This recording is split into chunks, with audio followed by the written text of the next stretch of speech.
The Prince of Wales says the past year has been the hardest of his life. I want to say a few words about my father and why I believe this weekend is so important.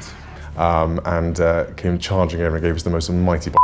Yeah, Danica, there's no sign of a thaw in relations, I'm afraid, although these two princes. Prince William's discovery of Queen Elizabeth II's will sent shockwaves through Buckingham Palace, threatening to reshape the monarchy forever. The royal family sat in silence, stunned by revelations that could divide heirs and redefine their futures. Tune in for the final pages, holding a truth that changes everything. The monarch's last blueprint. The reading of the will began with an air of anticipation so thick it could have been cut with a knife. The royal household, famous for its unity and stoicism, seemed to collectively hold its breath. Everyone assumed this would be a straightforward affair, a list of estates, titles, and heirlooms parceled out to predictable recipients. Yet what William uncovered went far beyond wealth or titles. It was a revelation of secrets, priorities, and decisions that could reshape the British monarchy for decades. The lawyer's final words left the room in stunned silence. The air was unexpected. One of the earliest shocks came when William unfolded the pages. The words on the paper made it clear. The Queen's intentions were not solely about keeping traditions alive. The will hinted at shifts in power and influence, decisions that would leave some family members thrilled and others feeling sidelined. For a monarchy steeped in tradition, this was a bold move. Take Buckingham Palace itself, for instance. Many assumed it would be handed down like a family heirloom, but the Queen's will revealed a different story. It was not under her personal control, but part of the Crown estate, meaning it would remain a symbol of state rather than a private royal residence. This decision alone rocked the family, raising questions about what else might follow. Then came Balmoral Castle, the Queen's cherished Scottish retreat. Everyone knew how much it meant to her. It was her sanctuary, a place of peace and privacy. Yet instead of passing it to one heir, the will suggested a shared stewardship among several family members. This unexpected move not only complicated the logistics, but also stirred emotions. For William, who had spent countless childhood summers there, this decision felt deeply personal. But it was not just the properties that caused a stir. The Queen's private art collection, boasting works from artists like Rembrandt and Vermeer, came into focus. Unlike the Crown's official art collection, these pieces were personal treasures. Her will designated specific family members as caretakers of these cultural gems, and her choices raised eyebrows. Some selections seemed obvious, while others sparked curiosity about her intentions. The jewelry collection brought even more drama.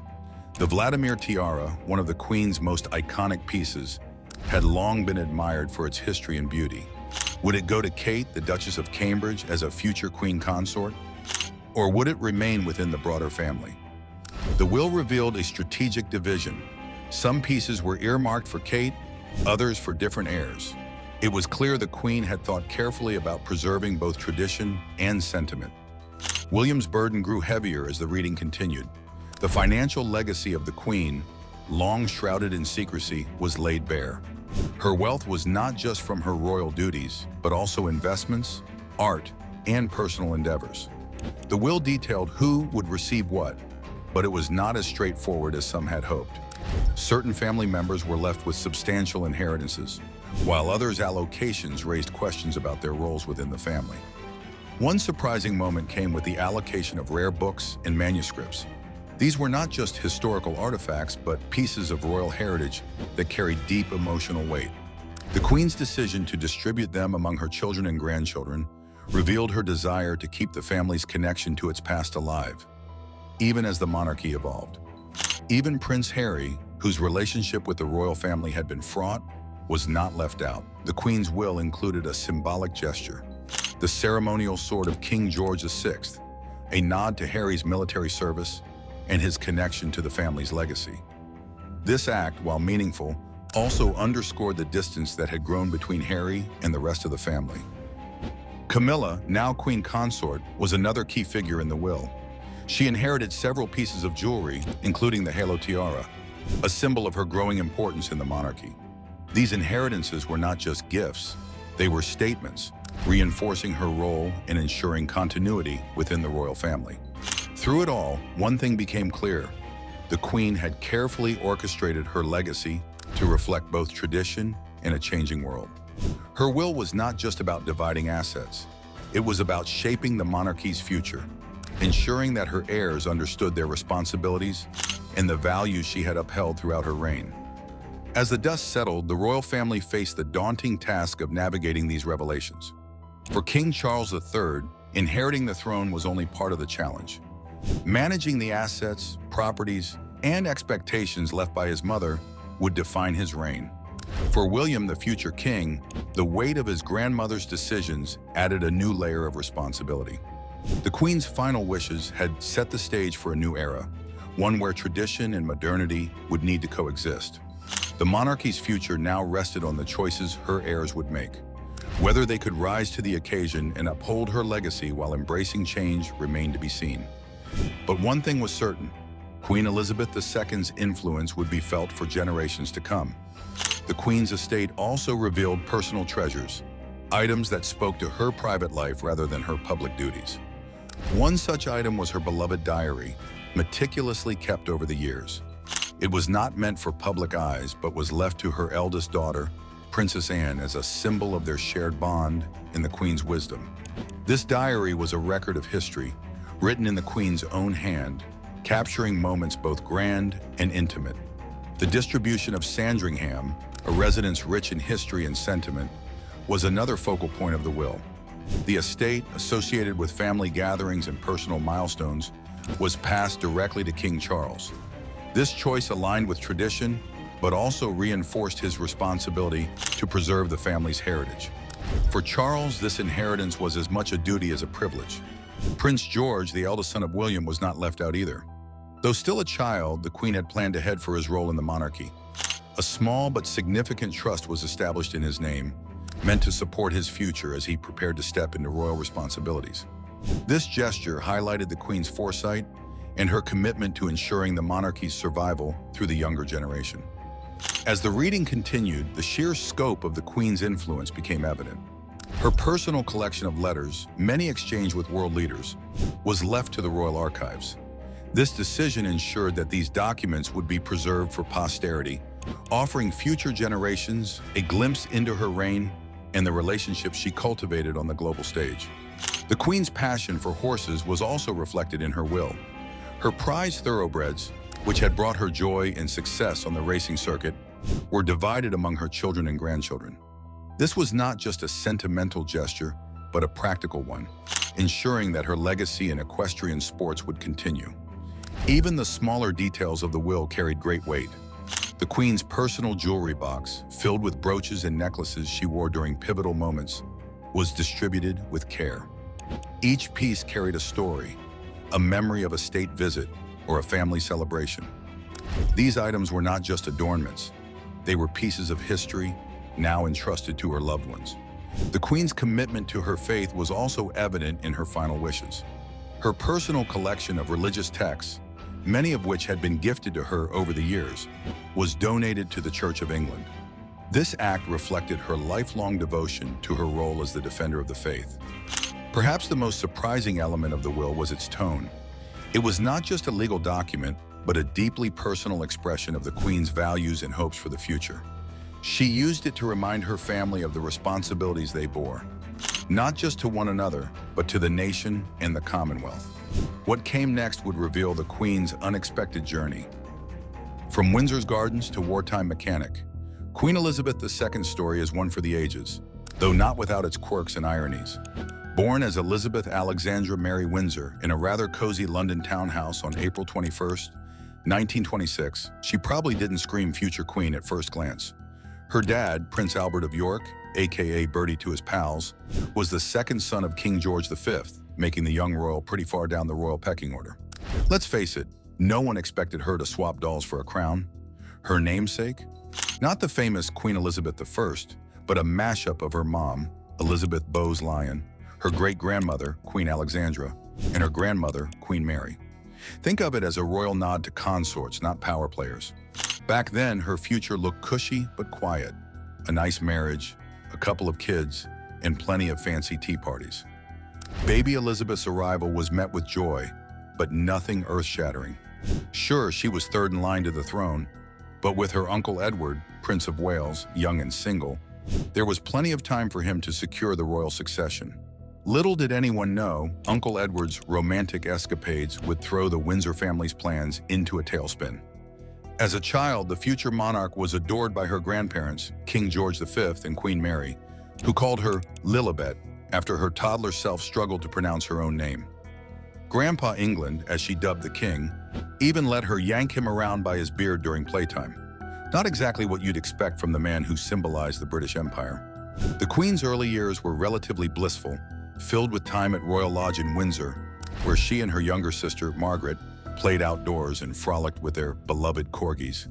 By the way, those little stubby-legged pups became her lifelong companions, as iconic as the crown itself. Fast forward to 1936. Grandpa England passes away, and Uncle Edward ascends the throne as Edward VIII. But wait, he's head over heels for Wallis Simpson, an American divorcee. The Church of England wasn't exactly on board with this union. Long story short, Edward abdicates the throne for love, or scandal, depending on your viewpoint, leaving Bertie, the reluctant younger brother, to step up as King George VI. And just like that, 10-year-old Lilibet's life changes forever. She's no longer just another royal kid.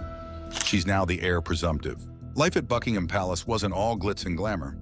The place was drafty, the food often arrived cold, and the family's new responsibilities were weighty. The young royal, however, took her role seriously, even penning an account of her father's coronation in 1937. At just 11 years old, she was already showing signs of the steady, no-nonsense monarch she'd become. World War II brought even more upheaval. The Windsor sisters were relocated to Windsor Castle for safety, while their parents stayed in London to boost morale. The future queen wasn't content to sit on the sidelines. She joined the Auxiliary Territorial Service at 18, learning to drive and repair military vehicles. Yes, the heir presumptive could strip an engine. Imagine that. By the time the war ended, the young royal had grown into a confident young woman. Enter Prince Philip of Greece and Denmark, her distant cousin and eventual husband. Their love story had its ups and downs. Her parents weren't exactly thrilled at first, but they tied the knot in 1947. The wedding was a beacon of hope for a nation rebuilding after the war, even if austerity measures meant she had to use ration coupons for her dress. Married life began with a relatively normal, by royal standards, routine. The couple lived in Malta for a time while he served in the Navy. But with King George VI's health failing, their carefree days were short-lived. In February 1952, during a trip to Kenya, the queen-to-be learned of her father's death. At just 25, she became the reigning monarch. The early years of her reign weren't easy. She navigated post-war Britain, the decline of the British Empire, and the rise of a modern, media-driven world. Yet the Queen remained a symbol of stability, embodying the stiff upper lip ethos Britain is famous for. Her coronation in 1953 was a global event, televised for the first time, cementing her role as a modern monarch. Throughout her reign, the sovereign balanced tradition and change. She weathered scandals, divorces, and the tabloid frenzy of the 90s. Yet she also embraced modernity, becoming a grandmotherly figure to the nation and beyond. She navigated political upheavals and personal tragedies with the same unflappable demeanor that defined her. Her relationship with her family wasn't without challenges. Prince Charles and Diana's tumultuous marriage and subsequent divorce rocked the monarchy, as did Diana's tragic death in 1997. Her reserved response initially drew criticism, but she ultimately struck a balance between private grief and public duty. The Queen's life ahead would reshape her role in history. The final chapters of a 70-year reign, the monarch's later years saw her adapting to an ever-changing world. She embraced technology, became a beloved figure in pop culture, and even participated in a James Bond sketch for the 2012 Olympics. Yet she remained deeply rooted in tradition, her Christmas broadcasts a staple of British life. When her beloved Philip passed away in 2021, the Queen's solitary figure at his funeral became an enduring image of her resilience. Despite her advancing age and health struggles, she continued to fulfill her duties, celebrating her Platinum Jubilee in 2022, a milestone few monarchs have achieved. Her death in September 2022 marked the end of an era. Her 70-year reign was unparalleled, defined by duty, dignity, and an unwavering commitment to her people. She left behind a legacy of service and a monarchy transformed for the modern age. From the very start, her reign was defined by the weight of history and the demands of duty. The early 1950s were a time of transition as Britain grappled with its diminished role on the world stage following the Second World War. The empire that had once stretched across continents was rapidly shrinking, with countries gaining independence and charting their own futures. The Queen embraced her role as a unifying figure, pivoting the monarchy toward a focus on the Commonwealth rather than empire. This shift was significant, marking the monarchy's adaptation to the realities of a post-colonial world. At home, the 1950s and 60s brought sweeping cultural and social changes. The monarchy, with its long-standing traditions, seemed out of step with the burgeoning youth culture and the rapid pace of societal transformation. Her stoic demeanor and adherence to tradition were both a strength and a challenge. She provided a sense of continuity during a time of upheaval, but also faced criticism for being perceived as aloof and detached. Yet her steadfast commitment to her role earned her respect, even from skeptics. One of the defining moments of her reign came in 1969, when the monarchy took a bold step toward modernization. A documentary, Royal Family, offered an unprecedented glimpse into the private lives of the Windsors. It was an effort to make the royal family more relatable and accessible, showcasing them as people rather than untouchable symbols of authority. The film was a hit, but it also sparked debate about how much of the monarchy's mystique should be preserved. The 1970s and 80s brought their own set of challenges. Economic struggles, political strife, and a series of royal scandals tested the Queen's resolve. The marriage of Prince Charles and Lady Diana Spencer in 1981 was initially seen as a fairy tale but later became a source of intense scrutiny and controversy. The breakdown of their marriage and the media frenzy that followed highlighted the tensions between the monarchy's public image and private realities. Her handling of the 90s, a particularly turbulent decade for the royal family, further demonstrated her resilience. The public's expectations of the monarchy were changing, with calls for greater transparency and relatability. Her Annus Horribilis speech in 1992 acknowledged the challenges of the year, including the breakdown of 3 royal marriages and a devastating fire at Windsor Castle. Her ability to address these difficulties with humility and determination endeared her to many. The tragic death of Princess Diana in 1997 marked a pivotal moment in the reign. The initial perception of a lack of public emotion from the royal family led to criticism, but her eventual address to the nation struck a balance between personal grief and public duty. It was a reminder of the tightrope she walked as a monarch, balancing tradition with the evolving expectations of a modern society. As the new millennium began, the Queen continued to adapt. She embraced new technology, connecting with the public through social media and modern communication channels. Her sense of humor and willingness to participate in lighthearted public events, such as the James Bond sketch for the London Olympics, showcased a more relatable side of the monarch. These moments helped to reinforce her status as a beloved figure, even as debates about the relevance of the monarchy persisted. Her personal life also shaped her legacy. Her marriage to Prince Philip, which lasted over 7 decades, was a cornerstone of her reign. Their partnership was marked by mutual respect and shared dedication to their roles. The Queen's deep love for her family, her commitment to public service, and her connection to her beloved corgis and horses added layers to her public persona, making her both a symbol of stability and a deeply human figure. In her later years, the Queen remained a central figure in British and global life. Her Platinum Jubilee celebrations in 2022 highlighted the enduring affection and respect she commanded. The event was a testament to her ability to unite people across generations and cultures, even as the monarchy itself faced ongoing scrutiny. When she passed away in September 2022, the Queen left behind a legacy that will be studied and remembered for generations. Her reign, the longest in British history, spanned a period of extraordinary change, from the aftermath of the Second World War to the complexities of the 21st century. Through it all, she remained a constant presence, embodying the ideals of duty, service, and resilience. The Queen's legacy has shaped history, but can the monarchy remain relevant in the 21st century? Like, comment, and subscribe to share your thoughts. Your voice matters in this conversation.